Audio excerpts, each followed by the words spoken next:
Hey, what's going on everybody? My name is John. Thanks for checking out yet another video. In case you're new here and this is the first time you're watching one of our videos, we like to take a look at vintage sports cards, kind of share various aspects of my collection. Today we're going to do a Mel Day video. I call them show and tells, kind of share what I picked up, what collections they fit into, and talk a little bit about why I picked them up, or anything interesting about the pickup process. Before I forget, the intro to this video is brand spanking new. It was created by a viewer of the channel, actually a viewer of the channel's 13-year-old son. Rick watches our channel. He reached out. His son Blake is interested in making videos and video content, and Blake also likes opening up wax. So they had asked if I could send them the background to chasingmajors.com, that kind of sports collage. And I sent that, and they came up with that new video intro series. So pretty excited to add that to the overall channel here. If you guys like that, give Blake some feedback below. I think he did a phenomenal job. Again, 13 years old. He picked out the music. He did kind of everything on his own. He just kind of repurposed the background to our website. From me to you, Blake, amazing job. I think you guys did a phenomenal job. I did send a couple of blaster boxes your way, and so you're definitely going to have to keep us in the loop if you guys pull anything super fun. So, got about a dozen cards for the show and tell today. We're going to flip over the camera here in a moment. Before I do, I'm going to kind of talk about my prior video and my future video. Prior video was our 90-day recap, or our Q1 recap related to flipping cards on COMC. That might not necessarily be your thing, but if it is and you haven't checked out that video, feel free to go watch it after this. There's some really good data on there. It's kind of from a startup perspective. I kind of explained that the first cards that I attempted to sell were kind of mid-January. I turned into buying and, kind of crawl, walk, run, really slow, kind of getting into it. We're in full swing at this point in time. We're probably not going to replicate the prior month, but we're really close. I think we're just going to slightly miss what we had done in March for the month of April, but that's for another video. The next video I'm going to be making is why I have the website up in the background. That, and I've completely reorganized my home office. So I have a wall unit thing kind of coming up and some art that will be behind me in the future. That said, the background is a couple of computer monitors. I am working, or will be working on, putting together a kind of a pricing video related to post-war Hall of Fame baseball cards.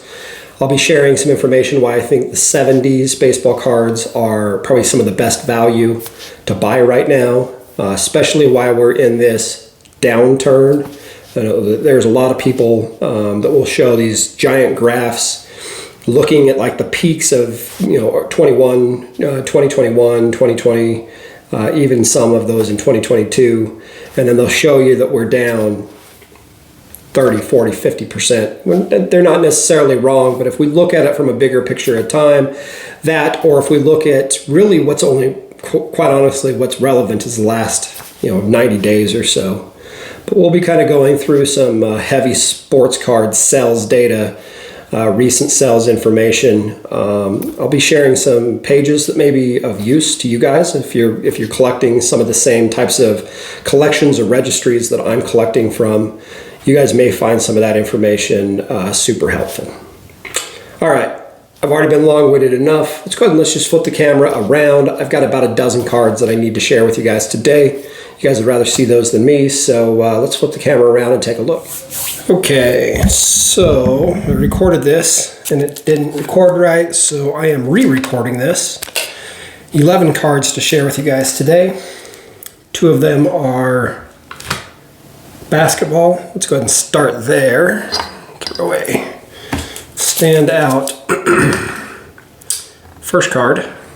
And I'm trying to figure out, now that everything's kind of moved around, I'm trying to figure out all of the shadows and reflections and various things. But this first card was a gift. 1981 Topps Larry Bird PSA 8. A friend of mine had a PSA submission some time ago and ended up with a couple copies of this.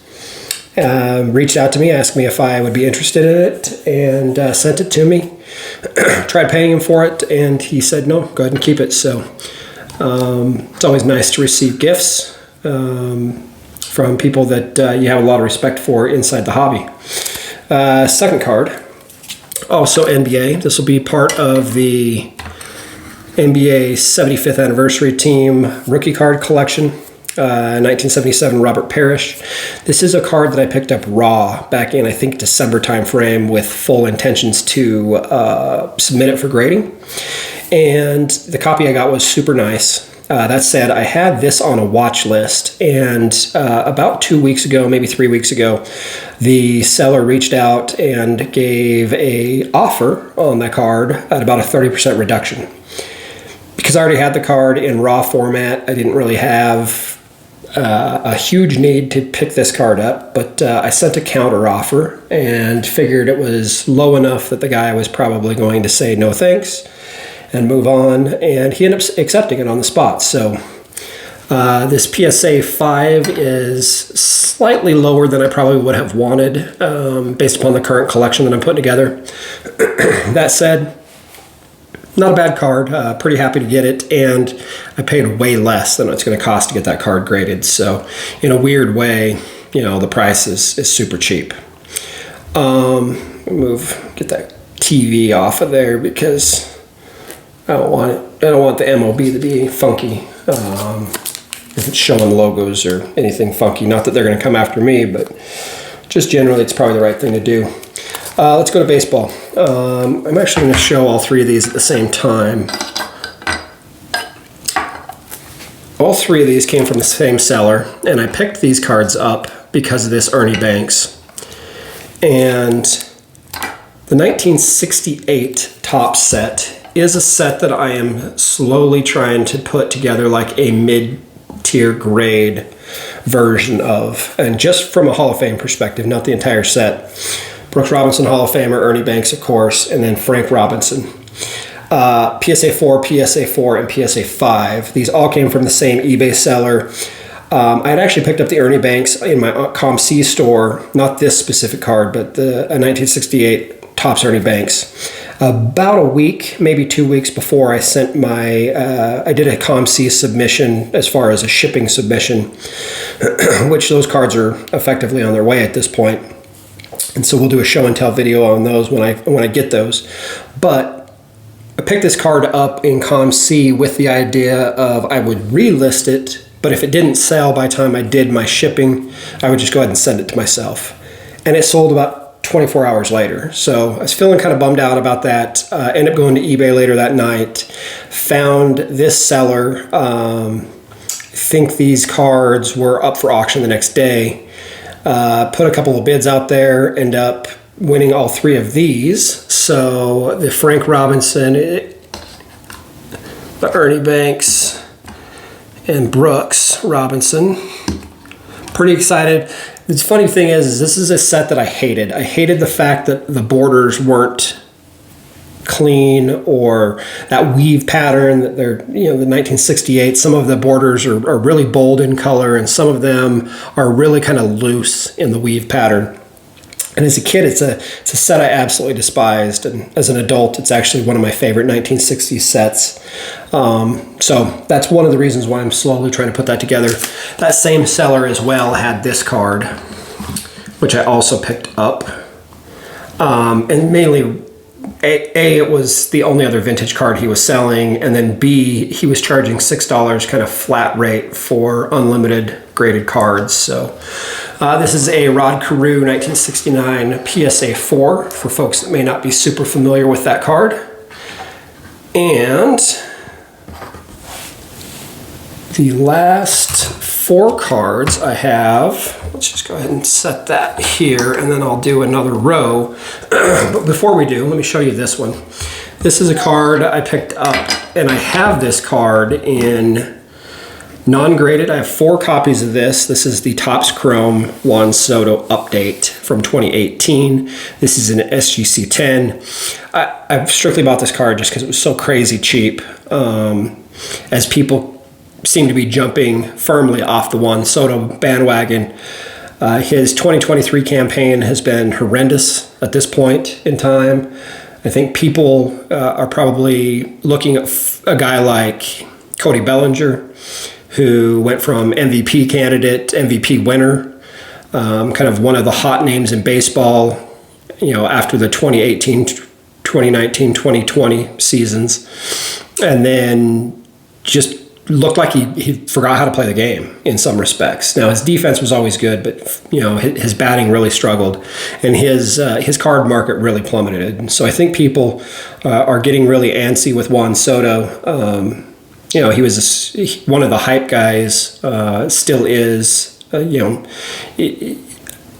think what people are trying to discern is this a Cody Bellinger type situation? Or is this a scenario where it's just a bad start to a season and he'll get it turned around? But I took advantage of picking this card up. I do have a PSA 10 version of this card as well, but this card was so bloody cheap that I couldn't pass that up. And I don't think I have enough stands, so I'm going to just set that one off to the side here. These last 4 cards are all going to fit firmly and nicely in my post-war Hall of Fame collection that I am putting together from a baseball perspective. First card, the 1976 Dennis Eckersley rookie card and a PSA 6. Now, in the video that I'm going to be making after this, I'm going to be talking about 1970s baseball cards for post-war and that post-war Hall of Fame collection, and where I see tremendous value right now. And kind of an early tip-off to that video, the PSA 6s from the 1970s have tremendous upside and value at this point in time. So I did just pick that card up, and I'm pretty excited to add that one to the collection. This goes in that same collection, post-war Hall of Fame baseball rookie cards. It is a 1975 Topps Robin Yount in a PSA 6 as well. And 2 more cards. A 1965 Tony Perez rookie card. Super clean card. Not a card that I was really targeting. I just happened to, at the start of every month, I kind of go through my active list of cards that I'm missing for various collections, and I'll go start poking around eBay, COMC, four sharp corners, some of the auction houses, Golden, PWCC, probably less PWCC. I probably honestly haven't bought a card in PWCC for a long time, but I'll go poke around on some of the various websites and selling, online selling portals, and found this card. It wasn't a crazy great deal, but it was definitely towards one of the lower end sales. It's a beautiful PSA 6. So that is a true collector grade PSA 6 for a 1965 card. Pretty excited to add that one to the collection. Again, post-war Hall of Fame. And then the final card I got for you guys is this beauty. A 1969 Topps Reggie Jackson rookie card. This card is a card that I was targeting actually a higher grade in, specifically a PSA 5, and there was an SGC 4.5 that I had my eye on. The SGC 4.5 was marked up at about $50 more than this specific card sold for. And I seen this one at auction. It had 0 bids on it. It was $180. And, I just kind of kept watching it, went out and had a couple of adult beverages, and found myself on eBay later that night at the end of this auction and pulling the trigger on it. From a grade perspective, I was certainly targeting a PSA 5. It would have been more, at least in my mind's eye, I believed I wanted a PSA 5. This is a good card, right? The centering on it's pretty strong. Corners are the weakest part of the card. But pretty happy to own this. I've actually owned this card once before in raw format. Sold it, moved away from that card probably 10-15 years ago. And it's left a pretty big hole in this place until now. So I'm pretty excited to add this one. Again, it fits in the post-war Hall of Fame rookie card collection. And so we've added 4 cards to that collection in this Mel Day video. One to the top, or the NBA All-75 team, and then 3 1968s that I'm excited to have in my collection, and just 2 other nice cards. And then, a card. Some cards, they're just too cheap. You just got to pick them up when you have an opportunity, I guess. So that's what I got for you guys today. We're going to go ahead and wrap it up here. Keep it nice and short. I think we're going to be about a 15-minute video. So we will just talk with you guys in the next one.